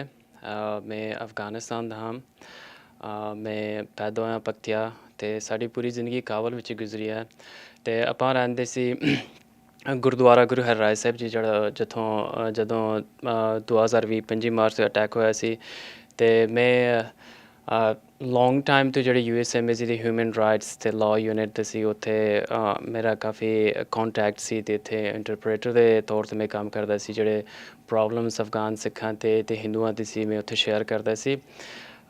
ਅਸੀਂ ਗੁਰਦੁਆਰੇ ਵਿੱਚ ਸੀ ਅਤੇ ਜਦੋਂ ਅਟੈਕ ਹੋਇਆ 25 ਮਾਰਚ ਨੂੰ 2020, ਮੇਰੇ ਫਾਦਰ ਉੱਥੇ ਹੈੱਡ ਗ੍ਰੰਥੀ ਸੀ, ਤਾਂ ਇਹ ਕਰਕੇ ਅਸੀਂ ਉਸੇ ਗੁਰਦੁਆਰੇ 'ਚ ਰਹਿੰਦੇ ਸੀ। ਅਤੇ ਜਦੋਂ ਅਟੈਕ ਹੋਇਆ ਆਪਾਂ ਇਹ ਉਮੀਦ ਨਹੀਂ ਸੀ ਕਿ ਗੁਰਦੁਆਰੇ 'ਤੇ ਵੀ ਕਦੀ ਅਟੈਕ ਹੁੰਦਾ ਹੈ। ਕਾਫੀ ਵਾਰ ਜਾ ਕੇ ਜਿਹੜੇ ਸਕੂਲ ਅਫਗਾਨ ਸਿੱਖਾਂ ਦੇ ਜਿਹੜੇ ਬੱਚੇ ਨੇ ਸਕੂਲ ਜਾ ਕੇ ਉੱਥੇ ਤਾਂ ਉਹਨਾਂ ਨੂੰ ਬੁਲਾਇਆ ਕਰਦੇ ਸੀ, ਉਹਨਾਂ ਨੂੰ ਕੇਸਰ ਨੇ ਪਟਕੀਆਂ ਨੂੰ ਛਿੱਕਦੀ ਸੀ। ਜਿਹੜੇ ਹੋਰ ਬੱਚੇ ਨੇ ਸਕੂਲ ਦੇ ਵਿੱਚ ਬਾਹਰ ਜਿਵੇਂ ਐਵੇਂ ਹੀ ਤਰੀਕੇ ਦੇ ਨਾਲ ਜਿਹੜੇ ਬਿਜ਼ਨਸ ਕਰਨ ਲਈ ਸਿੱਖਾਂ ਜਾਂਦੇ ਸੀ ਅਤੇ ਉਹਨਾਂ ਨੂੰ ਕਾਫੀ ਕੁਛ ਕਹਿੰਦੇ ਸੀ। ਅਤੇ ਸਾਨੂੰ ਇਹ ਉਮੀਦ ਨਹੀਂ ਸੀ ਜਦੋਂ ਗੁਰਦੁਆਰੇ ਉੱਤੇ ਵੀ ਅਟੈਕ ਹੁੰਦੇ ਸੀ। ਤਾਂ 25 ਮਾਰਚ ਨੂੰ ਜਦੋਂ ਅਟੈਕ ਹੋਇਆ ਅਸੀਂ ਉੱਥੇ ਸੀ। 25 ਸਿੱਖ ਸ਼ਹੀਦ ਹੋ ਗਏ ਉੱਥੇ ਅਤੇ ਕਿੰਨੇ ਜ਼ਖਮੀ ਹੋ ਗਏ। ਉਹਦੇ ਵਿੱਚ ਮੇਰੇ ਫਾਦਰ ਉਹਨਾਂ ਸ਼ਹੀਦ ਹੋ ਗਏ, ਮੇਰੀ ਭਤੀਜੀ ਜੋ 4 ਸਾਲ ਦੀ ਸੀ ਉਹਨਾਂ ਸ਼ਹੀਦ ਹੋ ਗਏ, ਮੇਰੀ ਸਿਸਟਰ ਇਨ ਲਾਅ ਸੀ ਭਰਜਾਈ ਉਹਨਾਂ ਸ਼ਹੀਦ ਹੋ ਗਏ, ਅਤੇ ਕਾਫੀ ਹੋਰ ਸਿੱਖ ਵੀ ਉੱਥੇ ਸ਼ਹੀਦ ਹੋਏ। ਅਤੇ ਮੇਰੀ ਮੋਮ ਮੇਰੇ ਬ੍ਰਦਰ ਉਹਨਾਂ ਇੰਜਰਡ ਹੋਏ ਨੇ ਉੱਥੇ। ਅਤੇ ਜ਼ਿੰਦਗੀ ਹਾਲਾਤ ਅਫਗਾਨਿਸਤਾਨ ਵਿੱਚ ਸਿੱਖਾਂ ਲਈ ਬਹੁਤ ਔਖੀ ਸੀ ਅਤੇ ਬਹੁਤ ਔਖੀ ਹੈ ਉੱਥੇ। ਬਹੁਤ ਟਰਬਲਸ ਦੇ ਨਾਲ ਉੱਥੇ ਜ਼ਿੰਦਗੀ ਕਰਦੇ ਨੇ ਸਿੱਖਾਂ। ਅਤੇ ਸਾਡੀ ਪ੍ਰੋਬਲਮਸ ਇਹੋ ਸੀ ਕਿ ਆਪਾਂ ਕਦੀ ਕਿਤੇ ਐਜੂਕੇਸ਼ਨ ਦੇ ਲਈ ਕਦੀ ਕਿਤੇ ਜਾਂਦੇ ਸੀ ਤਾਂ ਲੋਕ ਸਾਨੂੰ ਛੇੜਦੇ ਸੀ ਸਕੂਲ ਦੇ ਵਿਚਕਾਰ, ਬਾਕੀ ਜਿੱਥੇ ਕੰਮ ਕਰਨ ਲਈ ਜਾਂਦੇ ਸੀ ਰਸਤੇ ਵਿਚਕਾਰ ਛੇੜਦੇ ਸੀ। ਅਤੇ ਇਹੋ ਹਾਲਾਤ ਬਹੁਤ ਅਫਗਾਨਿਸਤਾਨ ਦੇ ਵਿੱਚ ਔਖੀ ਸੀ ਸਿੱਖਾਂ ਦੀ। ਅਤੇ ਜਿਹੜੇ ਅਟੈਕ ਹੋਇਆ ਗੁਰਦੁਆਰੇ ਉੱਤੇ ਤਾਂ ਜਿਹੜੀ ਫੇਅਰ ਸੀ ਸਿੱਖਾਂ ਦੇ ਦਿਲ ਵਿੱਚ ਉਹ ਬਹੁਤ ਵੱਧ ਗਈ ਉਹਦੇ ਸਿੱਖਾਂ ਅਤੇ ਹਿੰਦੂਆਂ ਦੇ ਦਿਲ ਵਿੱਚ। ਅਤੇ ਤਾਂ ਹੀ ਕਰਕੇ ਲੋਕ ਡਰ ਡਰ ਕੇ ਬਾਹਰ ਜਾਂਦੇ ਸੀ ਕੰਮਾਂ 'ਤੇ ਜਾਂ ਸਕੂਲ 'ਤੇ ਕਿ ਹਾਲਾਤ ਬਹੁਤ ਖ਼ਰਾਬ ਹੈ ਉੱਥੇ। 1 ਮਿੰਟ ਦਾ ਵੀ ਭਰੋਸਾ ਨਹੀਂ ਸੀ। ਜਦੋਂ ਆਪਾਂ ਬਾਹਰ ਜਾਂਦੇ ਸੀ ਕੰਮ ਲਈ ਜਾਂ ਕੁਛ ਕਰਨ ਲਈ ਬਾਹਰ ਜਾਂਦੇ ਸੀ ਤਾਂ ਸਾਡੇ ਉੱਤੇ ਇੰਨਾ ਭਰੋਸਾ ਨਹੀਂ ਸੀ ਕਿ ਅਸੀਂ ਜਿਉਂਦੇ ਵਾਪਸ ਘਰ ਜਾ ਸਕਦੇ ਹਾਂ। ਨਹੀਂ, ਕਿਉਂਕਿ ਐਨੀ ਟਾਈਮ ਕੁਛ ਵੀ ਹੋ ਸਕਦਾ ਸੀ ਉੱਥੇ, ਬੰਬ ਬਲਾਸਟ ਜਾਂ ਗੋਲੀ ਚੱਲ ਸਕਦੀ ਸੀ ਸਾਡੇ ਉੱਤੇ। ਤਾਂ ਬੜੇ ਫੇਅਰ ਦੇ ਨਾਲ ਆਪਾਂ ਬਾਹਰ ਫਿਰਦੇ ਸੀ ਉੱਥੇ। ਜਿਹੜੇ ਘਰ ਵਾਲੇ ਸੀ ਜਦੋਂ ਅਸੀਂ ਬਾਹਰ ਜਾਂਦੇ ਸੀ ਤਾਂ ਉਹਨਾਂ ਨੂੰ ਵੀ ਇਹੀ ਡਰ ਸੀ ਕਿ ਸਾਡੇ ਜਿਹੜੇ ਬੱਚੇ ਜਾਂ ਪਤੀ ਜਾਂ ਜੋ ਵੀ ਮੈਂਬਰ ਨੇ ਫੈਮਿਲੀ ਦੇ ਉਹ ਜਿਉਂਦੇ ਆ ਸਕਦੇ ਨੇ ਘਰ ਜਾਂ ਨਹੀਂ ਆ ਸਕਦੇ ਨੇ। ਇਹੋ ਟੈਨਸ਼ਨ ਉਹਨਾਂ ਨੂੰ ਹਮੇਸ਼ਾ ਹੀ ਰਹਿੰਦੀ ਸੀ, ਫੇਅਰ ਉਹਦੇ ਦਿਲ ਵਿੱਚ ਉਹਨਾਂ ਦੇ ਰਹਿੰਦੀ ਸੀ ਇਹੀ। ਤੁਹਾਨੂੰ ਹੁਣ ਕੀ ਡਿਫਰੈਂਸ ਲੱਗਦਾ ਪਿਆ ਜਦੋਂ ਤੁਸੀਂ ਇੱਥੇ ਆ ਗਏ ਹੈਗੇ ਆ? ਤੁਹਾਨੂੰ ਹੁਣ ਕੀ ਮਹਿਸੂਸ ਹੋ ਰਿਹਾ ਹੈਗਾ? ਕੀ ਤੁਹਾਡੇ ਦਿਲ ਵਿੱਚ ਉਹ ਡਰ ਹੈਗਾ ਜਾਂ ਤੁਸੀਂ ਆਪਣੇ ਆਪ ਨੂੰ ਮਹਿਸੂਸ ਕਰਦੇ ਆ ਕਿ ਅਸੀਂ ਇੱਕ ਚੰਗੀ ਜਗ੍ਹਾ 'ਤੇ ਪਹੁੰਚ ਗਏ ਹੈਗੇ ਆ? ਸਾਨੂੰ ਤਾਂ ਇੱਥੇ ਬਹੁਤ ਸਿਕਿਉਰ ਸੇਫ ਸਾਨੂੰ ਲੱਗਦਾ ਹੈ ਇੱਥੇ, ਕਿਉਂਕਿ ਜਿਹੜੀ ਓਪਰਚੁਨਿਟੀ ਅਸੀਂ ਇੱਥੇ ਦੇਖਦੇ ਹਾਂ ਉੱਥੇ ਸਾਡੀ ਨਹੀਂ ਸੀ। ਬੱਚਿਆਂ ਦੀ ਓਪਰਚੁਨਿਟੀ ਉੱਥੇ ਪੜ੍ਹਾਈ ਦੀ ਐਜੂਕੇਸ਼ਨ ਦੀ ਨਹੀਂ ਸੀ ਇੱਥੇ। ਅਤੇ ਇੱਥੇ ਸਾਨੂੰ ਇਹੀ ਲੱਗਦਾ ਹੈ ਅਗਰ ਅਸੀਂ ਬਾਹਰ ਵੀ ਜਾਂਦੇ ਹਾਂ, ਜਿਵੇਂ ਕੰਮ 'ਤੇ ਗਏ ਜਾਂ ਬਾਹਰ ਗਏ, ਇੱਥੇ ਹਾਲੇ ਤੱਕ ਕੰਮ 'ਤੇ ਨਹੀਂ ਲੱਗਿਆ ਤਾਂ ਜਦੋਂ ਬਾਹਰ ਅਸੀਂ ਜਾਂਦੇ ਹਾਂ ਤਾਂ ਸਾਨੂੰ ਸੇਫ ਸਿਕਿਉਰ ਹੀ ਨਜ਼ਰ ਆਉਂਦਾ। ਸਾਨੂੰ ਇਹੋ ਫੇਅਰ ਨਹੀਂ ਹੈ ਸਾਡੇ ਦਿਲ ਵਿੱਚ ਕਿ ਹਾਲੇ ਹੁਣ ਬੰਬ ਬਲਾਸਟ ਸੀ ਜਾਂ ਸਾਨੂੰ ਕੋਈ ਗੋਲੀ ਮਾਰਦੀ ਸੀ। ਸੇਫ ਹੀ ਬਾਹਰ ਜਾਂਦੇ ਹਾਂ। ਓਪਰਚੁਨਿਟੀ ਜਿਹੜੀ ਹੈ ਸਾਡੀ ਹੈ ਸਾਨੂੰ ਦਿਸਦੀ ਹੈ ਕੰਮ ਲਈ, ਪੜ੍ਹਾਈ ਲਈ ਬੱਚਿਆਂ ਦੀ। ਅਤੇ ਜਿਹੜੇ ਬੱਚੇ ਨੇ ਉੱਥੇ ਉਹ ਫੇਅਰ ਦੇ ਨਾਲ ਨਹੀਂ ਬਾਹਰ ਨਹੀਂ ਜਾ ਸਕਦੇ ਸੀ ਅਤੇ ਅਸਾਂ ਛੱਡਦੇ ਵੀ ਨਹੀਂ ਸੀ ਉਹਨਾਂ ਨੂੰ ਬਾਹਰ, ਕਿਉਂਕਿ ਕੁਝ ਵੀ ਹੋ ਸਕਦਾ ਸੀ। ਇੱਥੇ ਉਹਨਾਂ ਹੈਪੀ ਨੇ, ਉਹਨਾਂ ਬਾਹਰ ਫਿਰਦੇ ਨੇ, ਘੁੰਮਦੇ ਨੇ। ਲੇਡੀਜ਼ ਹੈ ਵੀ, ਜਿਹੜੀ ਓਪਰਚੁਨਿਟੀ ਲੇਡੀਜ਼ ਲਈ ਉੱਥੇ ਨਹੀਂ ਸੀ ਇੱਥੇ ਸਾਨੂੰ ਨਜ਼ਰ ਆਉਂਦੀ ਹੈ। ਕਿ ਤੁਹਾਡਾ ਆਪਣੀ ਜ਼ਿੰਦਗੀ ਦੇ ਵਿੱਚ ਅੱਗੇ ਜਾਣ ਦੇ ਲਈ ਕੀ ਏਮ ਕੀ ਹੈਗਾ? ਤੁਸੀਂ ਕੀ ਬਣਨਾ ਚਾਹੁੰਦੇ ਹੈਗੇ ਆ? ਕੀ ਤੁਸੀਂ ਉਸ ਪਾਸੇ ਉੱਥੇ ਜਾ ਰਹੇ ਸੀ ਜਾਂ ਉੱਥੇ ਜਾਣ ਦੀ ਸੋਚ ਰਹੇ ਹੈਗੇ ਹੋ? ਇੱਥੇ ਤਾਂ ਜ਼ਿੰਦਗੀ ਦੇ ਵਿਚਕਾਰ ਇਹੋ ਸੋਚਦਾ ਕਿ ਮੈਂ ਆਪਣੀ ਜਿਹੜੀ ਪੜ੍ਹਾਈ ਉੱਥੇ ਜੋ ਸੇਵਾ ਸੀ ਉੱਥੇ ਕਰਦੇ ਸੀ ਤਾਂ ਉੱਥੇ ਰਹਿ ਗਈ। ਪੜ੍ਹਾਈ ਦਾ ਇੱਥੇ ਕੋਸ਼ਿਸ਼ ਕਰਦਾ ਕਿ ਕੰਟੀਨਿਊ ਕਰਦਾ ਹਾਂ। ਜੋ ਕੁਛ ਮੈਂ ਚਾਹੁੰਦਾ ਸੀ ਉੱਥੇ ਆਪਾਂ ਬਣ ਲਈਆਂ ਫਿਊਚਰ ਦੇ ਵਿਚਕਾਰ, ਉੱਥੇ ਨਾ ਹੋਇਆ ਤਾਂ ਇੱਥੇ ਓਪਰਚੁਨਿਟੀ ਮਿਲ ਜਾਵੇ ਤਾਂ ਉੱਥੇ ਕਰਦੇ ਹਾਂ। ਕੀ ਬਣਨਾ ਚਾਹੁੰਦੇ ਹੋ ਤੁਸੀਂ ਆਪਣੀ ਲਾਈਫ 'ਚ? ਮੈਂ ਤਾਂ ਉੱਥੇ ਬਿਜ਼ਨਸਮੈਨ ਦੀ ਕੋਸ਼ਿਸ਼ ਕਰਦਾ ਸੀ ਤਾਂ ਇੱਥੇ ਵੀ ਇਹੀ ਕੋਸ਼ਿਸ਼ ਕਰ ਰਿਹਾ ਕਿ ਅਕਾਊਂਟਿੰਗ ਜਾਂ ਬਿਜ਼ਨਸਮੈਨ ਦੀ ਇੱਕ ਓਪਰਚੁਨਿਟੀ ਮਿਲ ਜਾਏ ਤਾਂ ਕੰਟੀਨਿਊ ਕਰਦਾ। ਥੋੜ੍ਹੀ ਜਿਹੀ ਤੁਸੀਂ ਝਲਕ ਵੇਖੀ ਅਤੇ ਗੱਲ ਸੁਣੀ ਉਹਨਾਂ ਦੀ ਜੋ ਕਿ ਇਸ ਸਟੋਰੀ ਦੇ ਨਾਲ ਜੁੜੇ ਹੋਏ ਹਨ। ਅਫਗਾਨਿਸਤਾਨ ਤੋਂ ਉਹ ਸਿੱਖ ਪਰਿਵਾਰ ਜੋ ਕਿ ਇੱਥੇ ਯੂਨਾਈਟਿਡ ਸਟੇਟਸ ਵਿੱਚ ਪਹੁੰਚ ਚੁੱਕਿਆ ਹੈ। ਇਹਨਾਂ ਦੇ ਨਾਲ ਥੋੜ੍ਹੀ ਜਿਹੀ ਹੋਰ ਗੱਲ ਬ੍ਰੇਕ ਤੋਂ ਉਸ ਪਾਰ। ਬ੍ਰੇਕ ਤੋਂ ਬਾਅਦ ਇੱਕ ਵਾਰੀ ਫਿਰ ਮੁੜ ਹਾਜ਼ਰ ਹੋਏ ਹਾਂ। ਤੁਸੀਂ ਵੇਖ ਰਹੇ ਹੋ ਪ੍ਰੋਗਰਾਮ ਅੱਜ ਦਾ ਮੁੱਦਾ ਅਤੇ ਉਸ ਅਫਗਾਨੀ ਸਿੱਖ ਪਰਿਵਾਰ ਦੇ ਨਾਲ ਗੱਲ ਹੋ ਰਹੀ ਹੈ ਜੋ ਕਿ ਨਿਊਯਾਰਕ ਸਿਟੀ ਦੇ ਵਿੱਚ ਪਹੁੰਚ ਚੁੱਕੇ ਸਿੱਖ ਕੋਲੀਸ਼ਨ ਦੀ ਟੀਮਸ ਅਤੇ ਲੋਕਲ ਜਥੇਬੰਦੀਆਂ ਦੀ ਪੂਰੀ ਐਫਰਟਸ ਬਾਰੇ ਸਾਰੀ ਜਾਣਕਾਰੀ ਤੁਹਾਡੇ ਨਾਲ ਪੇਸ਼ ਕਰ ਰਹੇ ਹਾਂ। ਆਓ ਚੱਲਦੇ ਹਾਂ ਇੱਕ ਵਾਰੀ ਫਿਰ ਉਸ ਸਿੱਖ ਕੋਲੀਸ਼ਨ ਦੇ ਨਿਊਯਾਰਕ ਸਿਟੀ ਆਫਿਸਿਸ ਦੇ ਵਿੱਚ ਜਿੱਥੇ ਇਹ ਸਿੱਖ ਪਰਿਵਾਰ ਮੌਜੂਦ। ਮੇਰਾ ਨਾਮ ਹਰਿੰਦਰ ਸਿੰਘ ਖਾਲਸਾ। ਜਿਵੇਂ ਅਸੀਂ ਕਾਬੁਲ ਅਫਗਾਨਿਸਤਾਨ ਸ਼ੋਰ ਬਾਜ਼ਾਰ ਗੁਰਦੁਆਰਾ ਗੁਰੂ ਹਰਰਾਏ ਸਾਹਿਬ ਜੀ ਪਵਨ ਇਤਿਹਾਸਕ ਸਥਾਨ ਵਿੱਚ ਰਹਿੰਦੇ ਸੀ। ਉੱਥੋਂ ਦੇ ਸੀ ਮੇਰੇ ਡੈਡੀ ਜੀ ਜੋ ਸ਼ਹੀਦ ਹੋ ਗਏ, ਉਹਨਾਂ ਹੈਡ ਗ੍ਰੰਥੀ ਸਨ ਅਤੇ ਮੈਂ ਖੁਦ ਉੱਥੋਂ ਦਾ ਸੇਵਾਦਾਰ, ਕੀਰਤਨੀ ਜਥੇ ਦਾ ਅਤੇ ਕੀਰਤਨ ਕਰਨ ਦਾ ਸਟੇਜ ਸਕੱਤਰ ਅਤੇ ਨਾਲ ਹੀ ਨਾਲ ਬੱਚਿਆਂ ਨੂੰ ਪੜ੍ਹਾਈ ਦੇ ਮਾਸਟਰ ਉਹਨਾਂ ਦੇ ਸੀ। ਉਹ ਜੋ ਸਾਡੇ 'ਤੇ ਘਟਨਾ ਵਾਪਰੀ, ਅੰਮ੍ਰਿਤ ਵੇਲੇ ਦਾ ਦੀਵਾਨ ਸਜਿਆ ਸੀ। ਉੱਥੇ ਜਾ ਕੇ ਅਸੀਂ ਉੱਥੇ ਸਜੇ ਦੀਵਾਨ ਵਿੱਚ ਬੈਠੇ ਅਤੇ ਉਸ ਦੀਵਾਨ ਦੇ ਅੰਦਰ ਉਸ ਟਾਈਮ ਸਾਡੇ 'ਤੇ ਜੋ ਗੁਜ਼ਰਿਆ ਉਹ ਸਾਨੂੰ ਬਿਆਨ ਵੀ ਨਹੀਂ ਹੋ ਸਕਦਾ, ਕਿਉਂਕਿ ਜਿਸ ਟਾਈਮ ਮੈਨੂੰ ਯਾਦ ਆਉਂਦਾ ਥੋੜ੍ਹਾ ਦਿਲ ਨੂੰ ਟੈਸ ਲੱਗਦਾ ਹੈ, ਕਿਉਂਕਿ ਕਰੀਬਨ 2 ਸਾਲ ਹੋ ਗਏ ਨੇ, ਕੁਛ ਘੱਟ। ਸੁਬਾਹ ਦਾ ਟਾਈਮ ਸੀ। ਉਸ ਟਾਈਮ ਅਸੀਂ ਜਾ ਕੇ ਗੁਰਦੁਆਰੇ ਵਿੱਚ ਬੈਠ ਕੇ ਕੀਰਤਨ ਕਰਕੇ ਜਿਵੇਂ ਸਾਡੇ ਡੈਡੀ ਜੀ ਸ਼ਹੀਦ ਗ੍ਰੰਥੀ ਸਾਹਿਬ ਨਰਮਲ ਸਿੰਘ ਉਨੀ ਆਏ ਤੇ ਬੈਠੇ ਆਪਣੀ ਪਾਵਨ ਹੁਕਮਨਾਮੇ ਦੀ ਸੇਵਾ ਲੈਂਦੇ ਸੀ। ਹੁਕਮਨਾਮਾ ਲੈ ਕੇ ਹੀ ਫਿਰ ਸਾਡੀ ਜਿਵੇਂ ਵਾਰੀ ਆਈ ਸਟੇਜ ਤੇ ਖੜਾ ਸੀ। ਦੇਖਿਆ ਕਿ ਇੱਕ ਵਾਰ ਸਾਡੇ ਕੁਝ ਸੇਵਾਦਾਰ ਉੱਥੇ ਸਾਡੀ ਸੰਗਤ ਸਾਡੀ ਬੈਠੀ ਸੀ, ਸਾਰੀ ਸੰਗਤ ਜੁੜੀ ਸੀ। ਇਸ ਵਿੱਚ ਇੱਕ ਸੇਵਾਦਾਰ ਆ ਕੇ ਹੀ ਇਹੀ ਆਵਾਜ਼ ਦੇ ਨਾਲ ਬੁਲੰਦ ਆਵਾਜ਼ ਦੇ ਨਾਲ ਕਹਿ ਕੇ, ਵੀਰ ਜੀ ਗੁਰਦੁਆਰੇ ਵਿਖੇ ਹਮਲਾ ਹੋਇਆ ਹੈ ਤੇ ਚੋਰ ਆਏ ਨੇ। ਜਿਵੇਂ ਅਸੀਂ ਵੇਖਿਆ ਉਧਰ ਸੰਗਤ ਸਾਰੀ ਹੈਰਾਨ ਹੋ ਗਈ ਤੇ ਡਰ ਗਈ। ਉਹਦੇ ਵਿਚਕਾਰ ਲੇਡੀਜ਼ ਜ਼ਿਆਦਾ ਸਨ, ਉਹਨਾਂ ਵੀ ਹੱਲਾ ਗੁੱਲਾ ਮਚਾ ਕੇ ਹੀ ਉਹਨਾਂ ਨੂੰ ਇੱਕ ਵਾਰ ਕਿਹਾ, ਡੈਡੀ ਜੀ ਨੇ ਸਾਡੇ, ਕਿ ਕੋਈ ਹੱਲਾ ਗੁੱਲਾ ਨਾ ਮਚਾਓ, ਗੁਰੂ ਸਾਹਿਬ ਸਾਡੇ ਨਾਲ ਹਨ, ਇਹ ਗੁਰੂ ਗ੍ਰੰਥ ਸਾਹਿਬ ਜੀ ਮਹਾਰਾਜ ਸਾਡੀ ਰੱਖਿਆ ਕਰਨਗੇ। ਫਿਰ ਅਸੀਂ ਉੱਥੇ ਦੇਖਿਆ ਹਾਲਾਤ ਬਹੁਤ ਮਾੜੇ ਹੋ ਗਏ। ਫਾਇਰਿੰਗ ਸ਼ੁਰੂ ਹੋ ਗਈ। ਸਾਡੇ ਜਿਹੜੇ ਗੇਟ ਵਿੱਚ ਸਾਡੇ ਮੁਸਲਮਾਨ ਵੀਰ ਉੱਥੇ ਬੈਠੇ ਸਨ, ਗੇਟਮੈਨ ਸਨ, ਉਹਨਾਂ ਨੂੰ ਪਹਿਲੀ ਵਾਰ ਉਹਨਾਂ ਨੂੰ ਸ਼ਹੀਦ ਕਰ ਦਿੱਤਾ। ਫਿਰ ਸਾਡਾ ਛੋਟਾ ਬੱਚਾ ਭਾਈ ਸਾਹਿਬ ਭਾਈ ਇਕਬਾਲ ਸਿੰਘ ਜੋ ਲੰਗਰੀ ਸੇਵਾਦਾਰ ਤੇ ਪ੍ਰਸ਼ਾਦੀਆ ਸੀ, ਉਹਦਾ ਬੇਟਾ ਚਾਈ ਦੀ ਸੇਵਾ ਕਰ ਰਿਹਾ ਸੀ। ਉਹ ਦੇਖ ਕੇ ਉਹਨਾਂ ਨੇ ਦੇਖਿਆ ਜਿਸ ਟਾਈਮ ਉਸ ਨੂੰ ਵੀ ਸ਼ਹੀਦ ਕਰ ਦਿੱਤਾ। ਉਹ 13 ਸਾਲ ਦਾ ਬੱਚਾ ਸੀ। ਉਸ ਤੋਂ ਉਪਰੰਤ ਸਾਡੇ ਲੰਗਰੀ ਸੇਵਾਦਾਰ ਸਾਡੇ ਨਾਲ ਹੀ ਖੜੇ ਸਨ। ਉਹਨਾਂ ਆ ਕੇ ਸਾਨੂੰ ਕਿਹਾ ਕਿ ਵੀਰ ਜੀ ਬਹੁਤ ਹਾਲਾਤ ਮਾੜੇ ਨੇ ਅਤੇ 4 ਬੰਦੇ ਆ ਗਏ ਨੇ ਗੁਰਦੁਆਰੇ ਦੇ ਅੰਦਰ ਅਤੇ ਉਹਨੇ ਅਟੈਕ ਕਰ ਰਹੇ ਨੇ, ਬਸ ਗੋਲੀਬਾਰੀ ਕਰ ਰਹੇ ਨੇ। ਉਹਨਾਂ ਨੂੰ ਵੀ ਕਿਹਾ ਚਲੋ ਕੋਈ ਗੱਲ ਨਹੀਂ, ਸਾਡੇ ਨਾਲ ਗੁਰੂ ਮਹਾਰਾਜ ਹੈ, ਗੁਰੂ ਮਹਾਰਾਜ ਆਪ ਕਿਰਪਾ ਕਰੇਗਾ। ਇਸੇ ਤਰ੍ਹਾਂ ਉਹ ਵੀ ਨਾ ਦੌੜ ਕੇ ਦੋਨੋਂ ਭਰਾ ਦੌੜੇ। ਜਦ ਉਹਨਾਂ ਦੌੜੇ ਉਹਨਾਂ ਦੋਵਾਂ ਭਰਾ ਨੂੰ ਵੀ ਤੇ ਸ਼ਹੀਦ ਕਰ ਦਿੱਤਾ। ਉਹਨਾਂ ਨੂੰ ਵੀ ਮਾਰਿਆ, ਫਿਰ ਸਾਡੇ ਪ੍ਰਸ਼ਾਦਿਆਂ ਨੂੰ ਵੀ ਮਾਰ ਦਿੱਤਾ। ਇਸੇ ਤਰ੍ਹਾਂ ਹੀ ਗਏ ਸਕੂਲ ਦੇ ਵਿੱਚ ਜਿਹੜਾ ਸਾਡਾ ਗੁਰਦੁਆਰਾ ਵਿਖੇ ਹੀ ਸੀ, ਅਸੀਂ ਉੱਥੇ ਇੰਗਲਿਸ਼ ਪੜ੍ਹਾਈ ਅਤੇ ਗੁਰਮੁਖੀ ਪੜ੍ਹਾਈ ਕਰਾਉਂਦੇ ਸਾਂ। ਉੱਥੇ ਟੀਚਰ ਵੀ ਸੀ ਅਤੇ ਉਹਨਾਂ ਦੇ ਉੱਤੇ ਉੱਪਰ ਗਿਆ ਸੀ ਬੱਚਿਆਂ ਦੇ ਨਾਲ।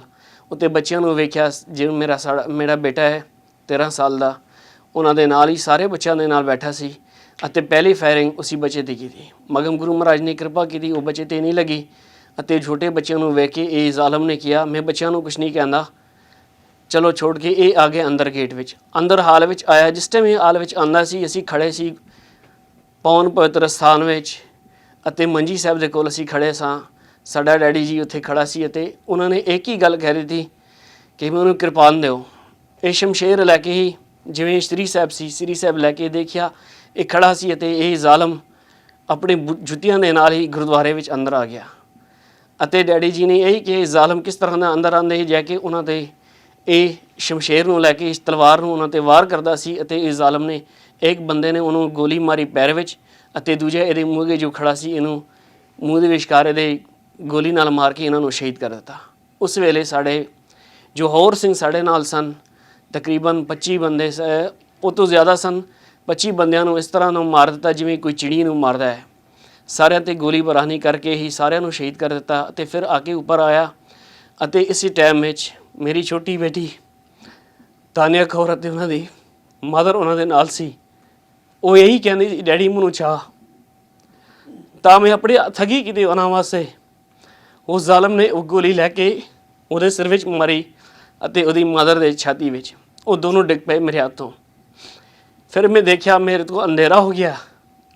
ਅੰਦਰ ਜਾ ਕੇ ਦੇਖਿਆ ਔਰ ਜਿਹੜੇ ਸਾਰੇ ਸਾਡੇ ਨਾਲ ਸਨ, ਮੇਰਾ ਬਾਂਝਾ, ਮੇਰਾ ਸਹੁਰਾ, ਇਹ ਮੇਰੇ ਨਾਲ ਖੜੇ ਸਨ ਅਤੇ ਹੋਰ ਵੀਰ ਮੇਰੇ ਨਾਲ ਜਿਹੜੇ ਸਾਡੇ ਜੱਥਾ ਸੀ ਸਾਰਾ, ਇਹ ਮੈਨੂੰ ਇਹੀ ਕਹਿੰਦੇ ਸਨ, ਵੀਰ ਜੀ ਅੱਗੇ ਨਾ ਆ, ਤੈਨੂੰ ਮਾਰ ਦੇਗਾ।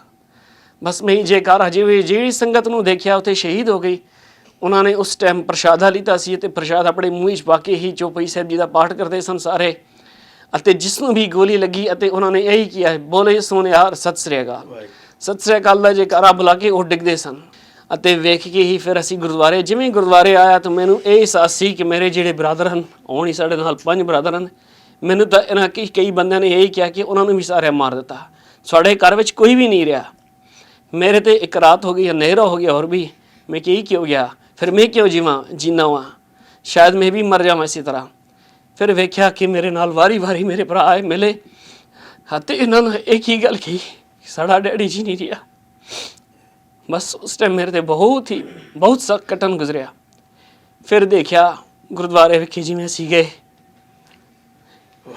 ਉਹ ਘਟਨਾ ਸਾਨੂੰ ਕਦੀ ਨਹੀਂ ਭੁੱਲੀ। ਹੁਣ ਅਸੀਂ ਆਇਆ ਇੱਥੇ, ਫਿਰ ਵੀ ਸਾਡਾ ਮਨ ਤਰਸ ਹੈ ਕਿਉਂਕਿ ਸਾਡੇ ਪਿਤਾ ਜੀ, ਮੇਰੀ ਵਾਈਫ, ਮੇਰੀ ਬੇਟੀ ਉੱਥੇ ਸ਼ਹੀਦ ਹੋ ਗਈ, ਮੇਰਾ ਪਰਿਵਾਰ ਸ਼ਹੀਦ ਹੋ ਗਿਆ। ਮੈਨੂੰ ਕਦੇ ਨਹੀਂ ਭੁੱਲੇਗਾ। ਫਿਰ ਵੀ ਅਸੀਂ ਧੰਨਵਾਦ ਕਰਦੇ ਹਾਂ ਸਿੱਖ ਕੋਲੇਸ਼ਨ ਦਾ, ਬੇਦੀ ਅੰਕਲ ਦਾ ਅਤੇ ਹੋਰ ਜੋ ਸਾਡੇ ਨਾਲ ਹੈਲਪ ਕੀਤੀ ਉਹਨਾਂ ਨੇ, ਗੁਰੂ ਨਾਨਕ ਦਰਬਾਰ ਇੱਥੋਂ ਦੇ ਅਤੇ ਗੁਰੂ ਨਾਨਕ ਦਰਬਾਰ ਲੰਡਨ ਵਿਖੇ ਉਹਨਾਂ ਨੇ ਹੈਲਪ ਕੀਤੀ। ਅਸੀਂ ਧੰਨਵਾਦ ਕਰਦੇ ਹਾਂ ਉਹਨਾਂ ਦਾ ਅਤੇ ਸਾਰੀ ਸਿੱਖ ਕਮਿਊਨਿਟੀ ਦਾ ਅਸੀਂ ਧੰਨਵਾਦ ਕਰਦੇ ਹਾਂ ਜੋ ਸਾਡੇ ਨਾਲ ਹੈਲਪ ਕਰਦੇ ਨੇ, ਸਾਡੇ ਬੰਦਿਆਂ ਨਾਲ। ਅਤੇ ਫਿਰ ਵੀ ਗੁਰੂ ਗ੍ਰੰਥ ਸਾਹਿਬ ਜੀ ਮਹਾਰਾਜ ਕੋਲ ਇਹੀ ਦਾਤ ਮੰਗਦੇ ਹਾਂ, ਇਹੀ ਬਖਸ਼ਿਸ਼ ਮੰਗਦੇ ਹਾਂ, ਇਹਨਾਂ ਨੂੰ ਵੀ ਗੁਰੂ ਗ੍ਰੰਥ ਸਾਹਿਬ ਜੀ ਮਹਾਰਾਜ ਸਮਤ ਦਾਨ, ਸਪਸ਼ਟ ਸੇਵਾ ਸਿਮਰਨ ਦੀ ਦਾਤ ਬਖਸ਼ੇ ਅਤੇ ਸਾਡੇ 'ਤੇ ਵੀ ਆਪਣਾ ਮਿਹਰ ਭਰਿਆ ਹੱਥ ਰੱਖੇ। ਇਸੀ ਤਰ੍ਹਾਂ ਇਹਨਾਂ ਦੀ ਬਦੌਲਤ ਅਸੀਂ ਇੱਥੇ ਜ਼ਿੰਦਾ ਪਹੁੰਚੇ ਹਾਂ। ਇਹ ਸਾਡੀ ਉਮੀਦ ਨਹੀਂ ਸੀ ਫਿਰ ਵੀ ਅਸੀਂ ਜ਼ਿੰਦਾ ਆਏ ਹਾਂ। ਇਹ ਇਹਨਾਂ ਦਾ ਧੰਨਵਾਦ ਕਰਦੇ ਹਾਂ। ਮੇਰਾ ਨਾਮ ਜਗਮੀਤ ਸਿੰਘ ਹੈ ਔਰ ਕਾਫੀ ਟਾਈਮ ਤੋਂ ਅਸੀਂ ਅਫਗਾਨਿਸਤਾਨ ਦੇ ਵਿਚਕਾਰ ਪੈਦੇ ਵੀ ਹੋਏ, ਅਫਗਾਨਿਸਤਾਨ ਦੇ ਵਿਚਕਾਰ ਰਹਿੰਦੇ ਵੀ ਸਨ। ਔਰ ਜੈਸੇ ਹੀ ਕਿ ਅਫਗਾਨਿਸਤਾਨ ਦੇ ਹਾਲਾਤ ਖਰਾਬ ਹੋਏ ਔਰ ਇਸ ਤੋਂ ਪਹਿਲੇ ਤਾਂ ਕਦੀ ਵੀ ਅਫਗਾਨਿਸਤਾਨ ਦੇ ਸਟੋਰੀ ਦੇ ਵਿਚਕਾਰ ਅਸੀਂ ਕਦੀ ਨਹੀਂ ਪੜ੍ਹਿਆ ਸੀ ਕਿ ਸਾਡੇ ਗੁਰਦੁਆਰੇ 'ਤੇ ਜਾਂ ਮੰਦਿਰ 'ਤੇ ਜਾਂ ਤਾਂ ਮਸਜਿਦ 'ਤੇ ਕਿਸੇ ਜਗ੍ਹਾ ਅਟੈਕ ਹੋਇਆ। और जैसे जैसे 2018 तो चलता रही है अटैक जो जलालाबाद ਦੇ ਵਿਚਕਾਰ ਹੋਇਆ, जो अशरफ गनी ਨੂੰ मिलन पार्लियामेंट के मैंबर और साढ़े ਜਿਹੜੇ ਬਜ਼ੁਰਗ ਕੌਮ ਦੇ ਸਨ ਉਹ ਚਲੇ ਗਏ ਸਨ, ਉੱਥੇ ਅਟੈਕ ਆਇਆ। ਉਸ ਤੋਂ ਬਾਅਦ ਅਸੀਂ ਇਹ ਫਿਕਰ ਕੀਤੀ ਚੱਲ ਅੱਗੇ ਜੋ ਹੋਰ ਮੁਸਲਮਾਨ ਹੈ ਅਤੇ ਹੋਰ ਕਮਿਊਨਿਟੀ 'ਤੇ ਹੁੰਦਾ ਹੈ, ਚੱਲ ਇੱਕ ਬਾਰ ਦੋ ਬਾਰ ਸ਼ਾਇਦ ਹੀ ਹੋਏ। तो उस तो बाद जैसे दुकानें तो विचकार जाके तो गोली मार दे सन। किसी एक नौजवान बच्चा जो मेरे मामा दा बेटा सी उसनों किडनैप कर दिया। फिर 2020 ਦੇ ਵਿਚਕਾਰ ਗੁਰਦੁਆਰੇ 'ਤੇ ਅਟੈਕ ਹੋਇਆ। चलो ये अटैक तो होया पर माड़ी गल है जो बहुत ज़्यादा दुख भरी गल है। जैसे असी शहीदों संस्कार वास्ते लैके जाते हैं तो संस्कार का प्रोग्राम करते हैं, तो उस तो पहले साढ़े रस्ते के विचकार बिल्कुल गुरुद्वारे के दरवाजे के सामने उन्होंने बंब बिछाए सन और शमशान भूमि के विचकार भी सेम इसी रकम। तो उस टाइम तो अशरफ गनी का तकरीबन मेरे ख्याल से कि लास्ट ईयर चलता सी, जो इस तो बाद भी तालिबान आ गए। तो उस तो पहले वही टाइम से जो गौरमेंट ने भी थोड़ी बहुत हेल्प की थी। और उस तो बाद कमेटी ने जोड़े सिख गुरुद्वारे अमेरिका के विचकार रहते सन या तो बाहर किधर और डिसीजन ये ले लिया कि बाद असी अफगानिस्तान तो सिखों को मूव कर दिए इंडिया के विचकार, तो जो कि बाकी के सिख रहे कई इन्हों ते होर कोई मुश्किलात ना होन। सो वाहिगुरू का शुकराना करते हैं असी जो कि बड़ी मुश्किल नाल भी असी अमेरिका पहुँच गए, जो कि मेरे भरा कुलविंदर सिंह अमेरिका एम्बैसी में जॉब करते सन और साड़ी पूरी फैमिली भी एजुकेशन और गौरमेंट जॉब के विचकार भी सन। सो धन्यवाद करते हैं सर्कुलेशन वाले का, बेदी साहब का ਅਤੇ ਗੁਰੂ ਨਾਨਕ ਦਰਬਾਰ UK ਦਾ ਜੋ ਕਿ ਹੈਲਪ ਕੀਤੀ ਆ ਸਾਡੇ ਨਾਲ ਆਸਾਨੀ ਤੇ ਲੈ ਕੇ ਆਇਆ। ਔਰ ਆਖਰ ਵਿਚਕਾਰ ਮੈਂ ਇਹ ਹੀ ਚੀਜ਼ ਕਹਿੰਦਾ ਹਾਂ ਜੋ ਕਿ ਸਾਡੇ ਸਿੱਖ ਲੋਕ ਜੋ ਅਫਗਾਨਿਸਤਾਨ ਤੋਂ ਬਾਹਰ ਆ ਗਏ ਹਨ, ਇੰਡੀਆ ਦੇ ਵਿਚਕਾਰ ਰਹਿੰਦੇ ਹਨ, ਉਹਨਾਂ ਕੋਲ ਵੀ ਬਹੁਤ ਹੀ ਮੁਸ਼ਕਲਾਤਾਂ ਦੇ ਵਿਚਕਾਰ ਜ਼ਿੰਦਗੀ ਕਰਦੇ ਹਨ। ਤਾਂ ਮੇਰੀ ਅੱਜ ਜੁੜ ਕੇ ਬੇਨਤੀ ਇਹ ਹੈ ਕਿ ਉਹਨਾਂ ਦੀ ਵੀ ਹੈਲਪ ਹੋਤੀ ਜਾਵੇ। आता हो सके तो बाहर कोई भी चांस सन वास्ते होए कनेडा अमेरिका लंदन, तो कोई भी इस विचकार मुँह ना मोड़े। सो प्लीज़ इन्हों तो भी बाहर निकाला जाए क्योंकि इन्होंने फ्यूचर भी उत्थे भी कुछ ब्राइट नहीं तो इत्थे बहुत ज़्यादा ब्राइट ही रहेगा। इन्हों की जो जस पंजाबी तो इन्होंने हरिंदर सिंह जी ने उत्थों की दुख दर्द भरी कहानी आप जी ने भी सुनी है, मैं भी सुनी है। सो जस्ट अंदाज़ा करो कि उत्थों के जोड़े लोग रह गए थे साढ़े अखीर दे विच किन्ने माड़े हालातों के रहे ने, किन्ने दर्द भरी जिंदगी गुजारी है। क्योंकि घरों बाहर अगर निकलते सी इन्हों इन्ना भरोसा नहीं सी कि जिंदा वापस घर आवांगे जां नहीं आवांगे, हमेशा मन दे विच डर बनया रहिंदा सीगा। सो वाहिगुरू दी अपार किरपा द्वारा जो माई फैमिली माई रिस्पोंसिबिलिटी दी ऑर्गेनाइजेशन बनी सीगी उहदे अंडर काफ़ी फैमिलियां जो कि इंडिया आ चुकियां ने, उन्होंने भी हैल्प की जरूरत है। जिस तरह ये परिवार अमेरिका आ गया है, हो सकता कुछ होर परिवार भी काफ़ी ऑर्गेनाइजेशन इस लगियां हुई ने, सर्कुलेशन अपना काम कर रही है, होर भी कर सकते हैं। लेकिन ये जोड़े परिवार ने साडा यह फर्ज बनता है इन्हों की जिस तरह भी कल अगर बिजनेस करना चाहते हैं, जॉबां लैनियां चाहते हैं तो सानू इन्हों की हैल्प करनी चाहिए। वंस अगैन ਇਹੋ ਜਿਹੇ ਵੱਡੇ ਕਾਰਜ ਕੋਈ ਵੀ ਅਕੇਲੇ ਨਹੀਂ ਕਰਦੇ, ਕੋਈ ਸੰਸਥਾ ਕੋਈ ਇੰਡੀਵਿਜੂਅਲ ਇੰਨੇ ਵੱਡੇ ਲੈਵਲ 'ਤੇ ਸਰਕਾਰਾਂ ਦੇ ਨਾਲ ਕੰਮ ਕਰਕੇ ਜੀਓ ਪੋਲੀਟੀਕਲ ਇੰਨੀ ਕਨਫਲਿਕਟਿੰਗ ਸਿਚੁਏਸ਼ਨਸ ਦੇ ਵਿੱਚ ਆਪਰੇਟ ਕਰਕੇ ਇਹੋ ਜਿਹੇ ਚੀਜ਼ਾਂ ਨੂੰ ਅੱਗੇ ਵਧਾਉਣ ਲਈ ਨਹੀਂ ਅਕੇਲੇ ਨਹੀਂ ਇਹ ਚੀਜ਼ਾਂ ਹੁੰਦੀਆਂ। ਸੋ ਅੱਜ ਜਦੋਂ ਅਸੀਂ ਉਸ ਪਰਿਵਾਰ ਤੋਂ ਸੁਣਿਆ, ਉਨ ਕਮਿਊਨਿਟੀ ਲੀਡਰਸ ਤੋਂ ਸੁਣਿਆ, ਉਨ ਆਰਗੇਨਾਈਜੇਸ਼ਨਸ ਦੇ ਟੀਮ ਮੈਂਬਰਸ ਤੋਂ ਸੁਣਿਆ ਜਿਨ੍ਹਾਂ ਦੇ ਕਰਕੇ ਇਹ ਅੱਜ ਪੋਸੀਬਲ ਹੋਇਆ ਕਿ ਇਹ ਪਰਿਵਾਰ ਇੱਥੇ ਪਹੁੰਚ ਚੁੱਕਿਆ ਹੈ। ਇਹਦੇ ਨਾਲ ਸਾਡਾ ਸਿਰਫ ਇੱਕ ਇਹੀ ਕਲੋਜ਼ਿੰਗ ਮੈਸੇਜ ਹੈਗਾ ਕਿ ਜ਼ਰੂਰ ਉਨ ਸੰਸਥਾਵਾਂ ਨੂੰ ਸਾਨੂੰ ਸਾਰਿਆਂ ਨੂੰ ਸਪੋਰਟ ਕਰਨਾ ਚਾਹੀਦਾ ਹੈ ਜੋ ਇਨ ਕੰਮਾਂ ਦੇ ਵਿੱਚ ਲੱਗੀਆਂ ਹੋਈਆਂ, ਨਾ ਕਿ ਸਿਰਫ ਇੱਕ ਵੱਡੇ ਹਾਈ ਲੈਵਲ ਤੇ ਪੋਲੀਟੀਕਲ ਲੈਜਿਸਲੇਟਿਵ ਤੌਰ ਤੇ, ਬਟ ਲੋਕਲ ਲੈਵਲ ਤੇ ਉਹਨਾਂ ਨੂੰ ਸਪੋਰਟ ਕਰਨਾ ਚਾਹੀਦਾ, ਉਹਨਾਂ ਜਥੇਬੰਦੀਆਂ ਨੂੰ ਸਪੋਰਟ ਕਰਨਾ ਚਾਹੀਦਾ ਜੋ ਇਨ ਕਾਰਜਾਂ ਵਿੱਚ ਵੱਡੇ ਲੈਵਲ ਤੇ ਆਪ ਦਾ ਹਿੱਸਾ ਪਾ ਰਹੀਆਂ। ਅੱਜ ਦੇ ਪ੍ਰੋਗਰਾਮ ਨੂੰ ਲੈ ਕੇ ਸਾਡੇ ਲਈ, ਸਾਡੇ ਗੈਸਟ ਲਈ, ਇਸ ਪਰਿਵਾਰ ਲਈ ਜਾਂ ਸਿੱਖ ਕੋਲੀਸ਼ਨ ਸੰਸਥਾ ਲਈ ਅਗਰ ਤੁਸੀਂ ਕੋਈ ਕੁਐਸਚਨਸ, ਕਮੈਂਟਸ, ਕੰਸਰਨਸ ਰੱਖਣਾ ਚਾਹੁੰਦੇ ਹੋ, ਜ਼ਰੂਰ ਤੁਸੀਂ ਸਾਨੂੰ ਲਿਖ ਸਕਦੇ ਹੋ info@justbroadcasting.com, aashmeeta@justbroadcasting.com। ਹੁਣ ਸਾਨੂੰ ਦਿਓ ਇਜਾਜ਼ਤ। ਸਤਿ ਸ੍ਰੀ ਅਕਾਲ।